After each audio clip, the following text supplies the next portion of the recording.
Cet épisode sur les fonctions est le dernier à traiter les bases du JavaScript. À partir du prochain épisode, nous pourrons enfin appliquer ce que nous avons vu au sein d'After Effects. Nous avons déjà croisé quelques fonctions jusqu'à présent. Des fonctions comme alert, parseInt, write, etc. qui sont des fonctions natives et qui ont un rôle bien précis. Sachez qu'il est possible d'écrire nos propres fonctions. Pour écrire notre fonction, voilà la syntaxe. On commence par le mot-clé fonction.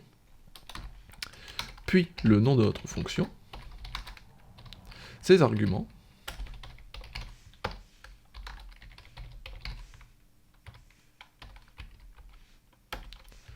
le code de la fonction,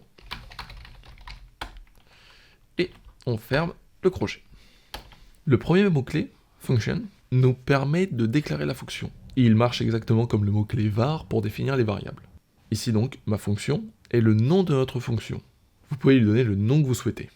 Bien sûr, gardez en tête encore une fois de faire quelque chose de clair, logique et compréhensible. Les arguments, écrits entre parenthèses et séparés par une virgule, vont nous permettre de donner des informations à la fonction. Reprenons l'exemple de la fonction alert. Son premier argument était le message, le second le titre, le troisième l'affichage ou non de l'icône d'erreur. Enfin, entre les accolades, viendront les différentes instructions qui constitueront le code à exécuter par notre fonction. On va appliquer à notre syntaxe un exemple concret. On va faire une fonction qui va s'appeler par exemple multiplication, qui prendra comme argument number 1,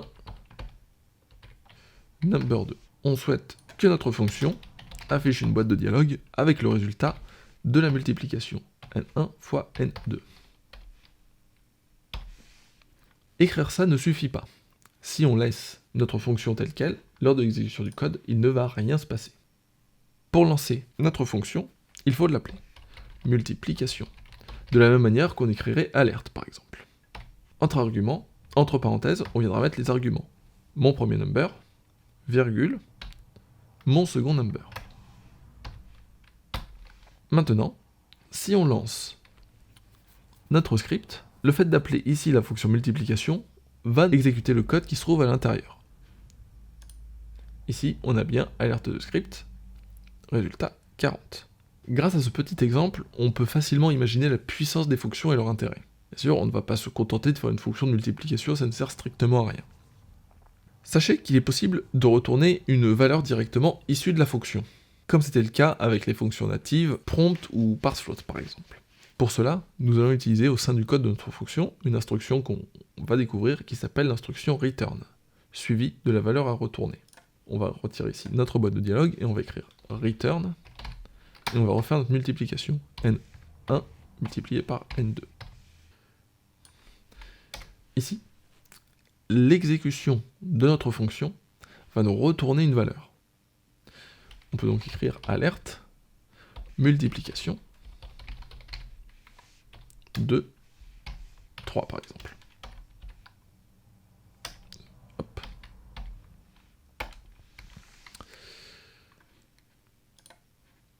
Ici, le résultat retourné est 6. Comprenez bien la subtilité entre les deux choses que l'on vient de voir. Précédemment, ce qu'on a fait, c'est qu'on affichait une boîte de dialogue directement dans la multiplication.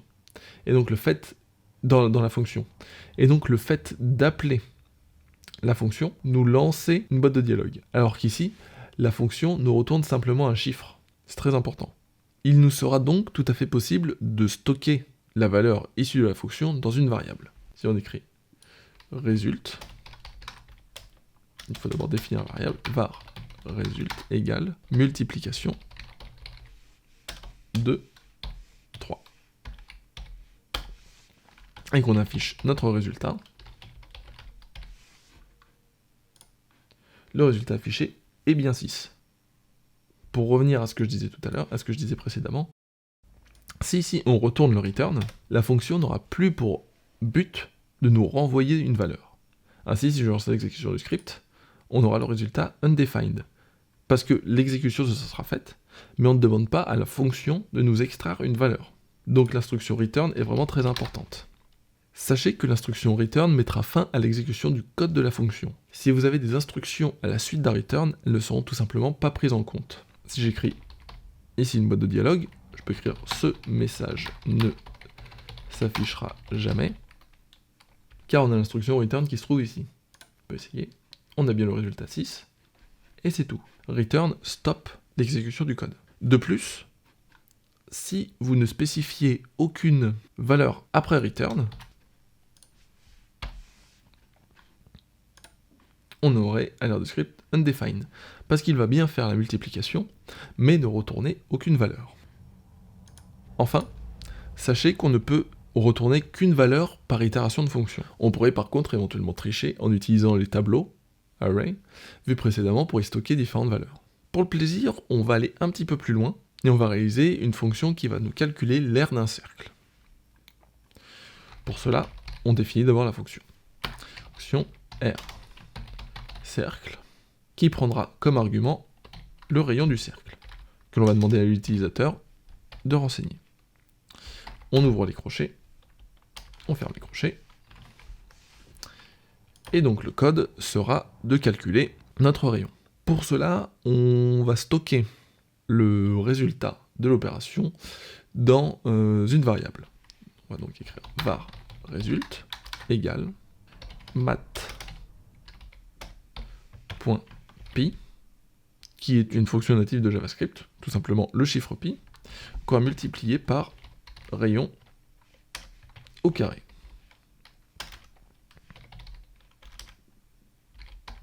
Voilà, donc ça c'est notre résultat. On va ensuite écrire return result. On va essayer notre script en écrivant alerte R cercle et on va mettre un rayon de 2. Notre script se lance bien et calcule le rayon. C'est un petit peu compliqué, on va essayer de se contenter d'arrondir. Pour arrondir, on va utiliser une fonction qui s'appelle fixed. On va donc écrire une seconde variable, var fixed result égale result, donc notre variable, et la fonction toFixed. Cette fonction prend comme argument le nombre de chiffres que l'on veut après la virgule. Ici, on va mettre 2. 0, logiquement, serait un nombre entier.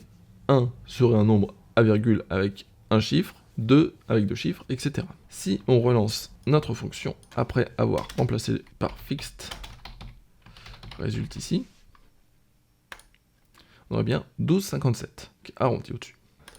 On souhaite plutôt avoir une phrase. Donc dans notre return, on va pouvoir marquer le cercle a une aire de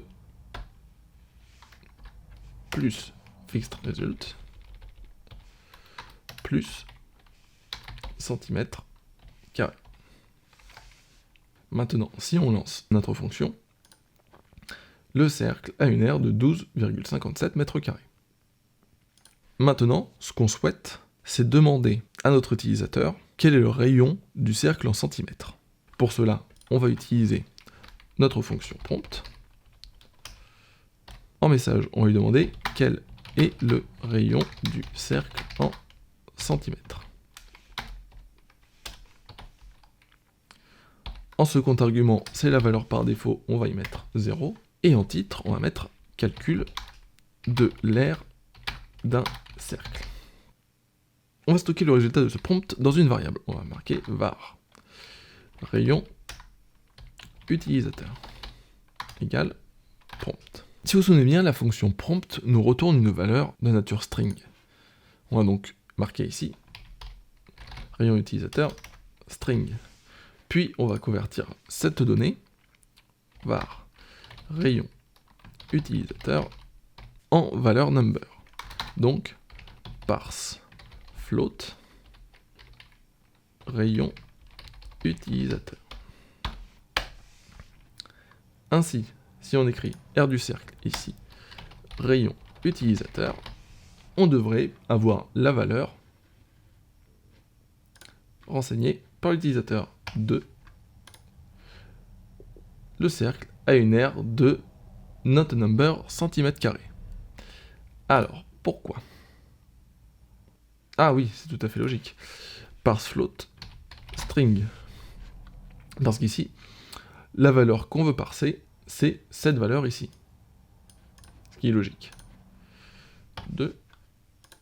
on a bien le cercle à une aire de 12,57 cm². Enfin, on pourrait tomber sur un petit utilisateur filou qui nous mettrait par exemple une valeur négative, ce qui ne nous va pas. Ou il pourrait nous marquer cette valeur, ce qui nous retournait forcément not a number. On va donc utiliser un if-else dans notre fonction. If. Ce qu'on va demander du coup, c'est que notre rayon soit un number et soit supérieur à 0. Donc, type of rayon soit de nature et de type number, et que rayon soit supérieur à 0. Si c'est le cas,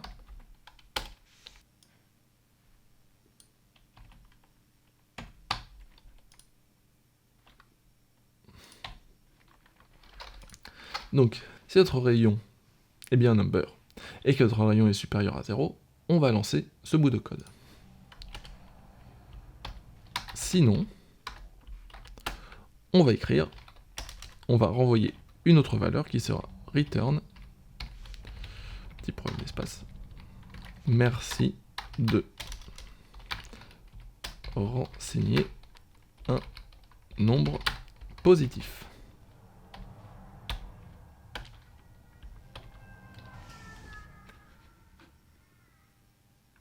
Hop, on va lancer l'exécution de notre fonction, on va essayer. 10 correspond bien, donc il va nous calculer l'aire du cercle. Et si on écrit autre chose, merci de renseigner un nombre positif. Notre code fonctionne comme prévu. Maintenant, nous allons parler des variables. Sachez qu'il existe plusieurs niveaux de variables. Une variable de niveau 0 sera dite globale, c'est-à-dire qu'elle est à la racine de notre code. Donc var ma variable égale 0 par exemple. Voici une variable globale. Elles seront donc fonctionnelles sur toutes les parties de notre code. Les autres variables que l'on peut rencontrer sont dites locales. Elles peuvent être de niveau 1, de niveau 2, ou même bien plus. Ça va dépendre de la structure de notre code. En fait, ce sont tout simplement des variables qui seront comprises dans des blocs. Voici un petit exemple de variable locale. Function, mon nom, qui va prendre comme argument name, name égale Gustave, on va afficher le nom, alert name, et on va lancer l'exécution de la fonction. Mon nom, hop. Ici, on a bien l'alerte de script qui nous retourne Gustave. La variable name est donc une variable locale de niveau 1. Elle ne sera effective qu'au sein de la fonction. Pour illustrer mon propos, on va écrire alert name, qui devrait tout simplement, logiquement, nous afficher la valeur de la variable qui s'appelle name. Ici, name n'est pas défini. Tout simplement, comme je vous l'ai expliqué, que name est défini au sein de la fonction. Elle ne sera donc pas disponible en dehors de cette fonction. Dans le cas de l'utilisation d'une variable locale du même nom qu'une variable globale, c'est la variable locale qui prendra la priorité au sein de la fonction. Ainsi, si on écrit var name égale Bertrand, et qu'ici on lance la fonction mon nom, la valeur qui nous sera retournée sera Gustave, car elle prend la priorité. Vous voyez que nous avons utilisé le mot-clé var pour la définition de la variable globale, ce qui n'est pas le cas de la variable locale. En fait, c'est uniquement parce que la variable locale, name, a été définie en argument de la fonction. Elle est donc déjà définie, il n'y a pas besoin de la redéfinir. Ainsi, si on voulait déclarer une variable locale qui n'est pas un argument, il faudrait utiliser le mot-clé var. Var name2 par exemple. Michel.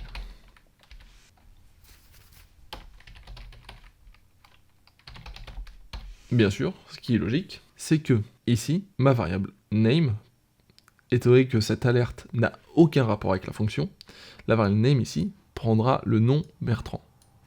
Et la valeur retournée par la fonction prendra la valeur name ici, qui est Gustave. Première, Gustave. Seconde, Bertrand.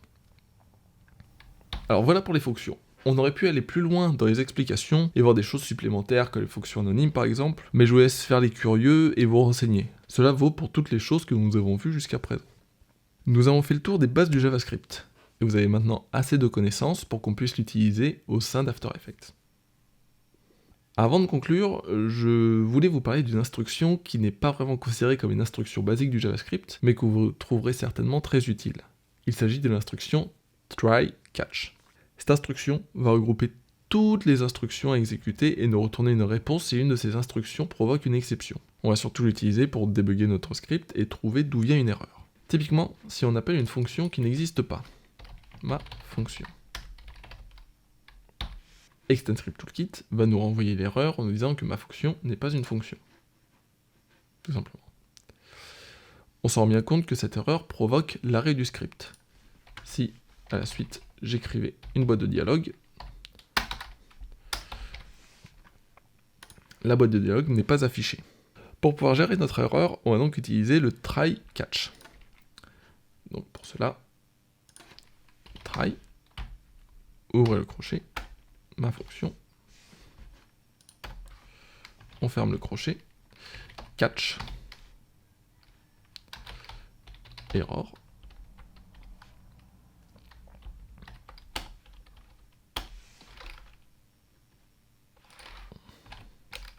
je vais vous expliquer le catch juste après. Ici, si on lance, ma fonction n'est pas définie, pourtant on a quand même notre boîte de dialogue alerte qui est ouverte. En fait, try va tenter d'exécuter le code qui se trouve ici. S'il rencontre une exception, donc une erreur, il va stocker cette erreur avec le catch. Cette erreur, on l'appelle error ici. On va donc pouvoir écrire alerte, le script a rencontré une erreur de point.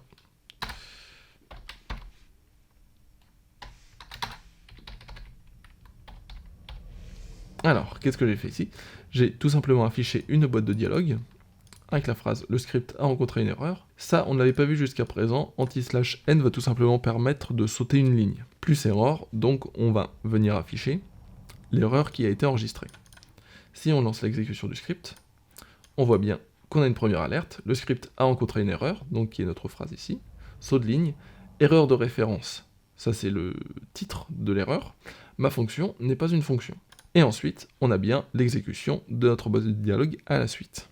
Alors en revanche, si notre boîte de dialogue ici était placée à la suite de la fonction, elle ne va pas afficher étant donné que mon exception va provoquer l'arrêt de l'exécution de ces instructions. Maintenant, libre à nous de jouer avec les propriétés de l'erreur pour afficher le message qu'on souhaite. On pourrait par exemple écrire, ici, erreur de type plus error.name pour afficher le nom de l'erreur, plus anti/n pour double saut de ligne, plus error.message, plus anti/n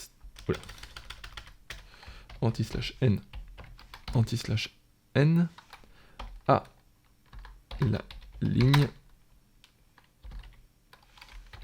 Décidément, j'ai du mal à écrire aujourd'hui. À la ligne, plus error.line. Pour avoir un message d'erreur qui serait des plus complets.